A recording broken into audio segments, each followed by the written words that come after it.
क्या तुम समझती हो? तुम जानती हो, मेरे पापा ने आज तक मेरी माँ से सीधे मुंह बात तक नहीं की, लेकिन हमें तुम्हें अपना बाबू मान लिया यार। क्या तुम समझती हो? तुम जब चाहो अपनी माँ से फोन पे बात कर लेती हो। पापा की तबीयत कैसी है? दोनों भाभीयों में से ज्यादा काम कौन सी भाभी अच्छी करती है? आज घर में सब्जी कौन सी बनी है? मैं तुम्हें कभी भी नहीं रोकता और ना ही रोकना चाहता हूँ, लेकिन तुम्हारे रहते मैं अपने ही घर में अपनी माँ से 1 मिनट बैठकर बात नहीं कर पाता। क्या तुम समझती हो? कभी भी अगर मैं माँ के साथ थोड़ी देर बैठकर बात करने लगूं अकेले में, तो तुम्हें लगता है माँ मुझसे तुम्हारी चुगली करने लगी, और मेरे ऑफिस से घर आते ही तुम झट से दरवाजा बंद कर लेती हो, पर माँ कभी भी कुछ नहीं कहती। क्या तुम समझती हो?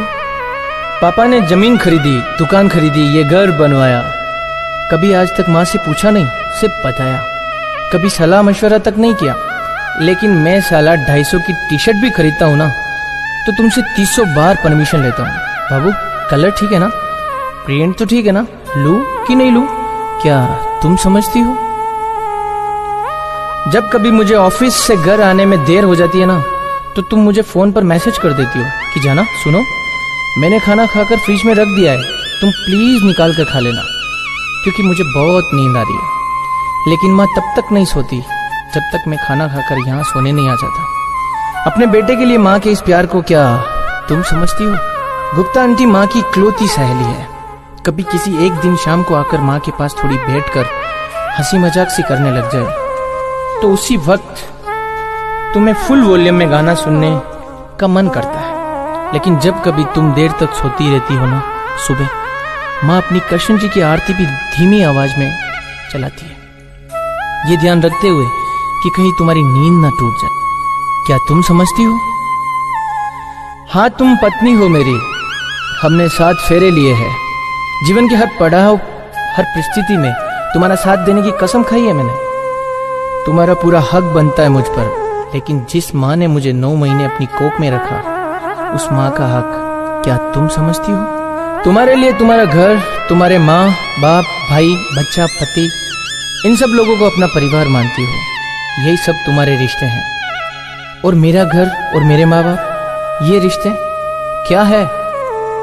शादी सिर्फ 2 लोगों के रिश्ते का नाम नहीं है यार। 2 परिवार आपस में जुड़ते हैं, भाई बहन की नोकझोंक भाभी देवर की हंसी मजाक बन जाती है, पापा का प्यार ससुर का दुलार बन जाता है, और माँ की जगह सांस ले लेती है। और उसी हक से माँ ने जरा सा तुम्हें डांट क्या दिया, तुम उन्हें पलटकर जवाब दे देती हो। वही तुम्हारी खुद की माँ तुम्हें 4 लोगों के सामने थप्पड़ भी लगा देना यार, तो तुम उन्हें पलटकर जवाब नहीं देती, तब भी प्यार से ही बात करती हो। मैं तुम्हें अकेले को दोषी नहीं ठहरा रहा हूं, इसमें तुम्हारे अकेले की गलती नहीं है। ना तो माँ ने तुम्हें कभी अपनी बेटी माना है, और ना ही तुमने कभी माँ को माँ माना है। मैं किसी की तरफदारी भी नहीं कर रहा हूं, मैं तो सिर्फ इतना कहता हूं कि माँ अपनी जिंदगी जी चुकी है, लेकिन तुम्हें अभी भी अपनी जिंदगी जीनी है।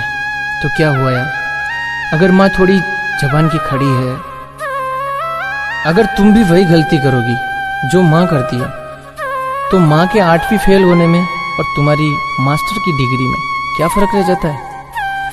बड़कपन जो है ना, गुस्से और अकड़ में आकर रिश्ता तोड़ने में नहीं है, बल्कि झुककर विनम्रता से जोड़ने में है।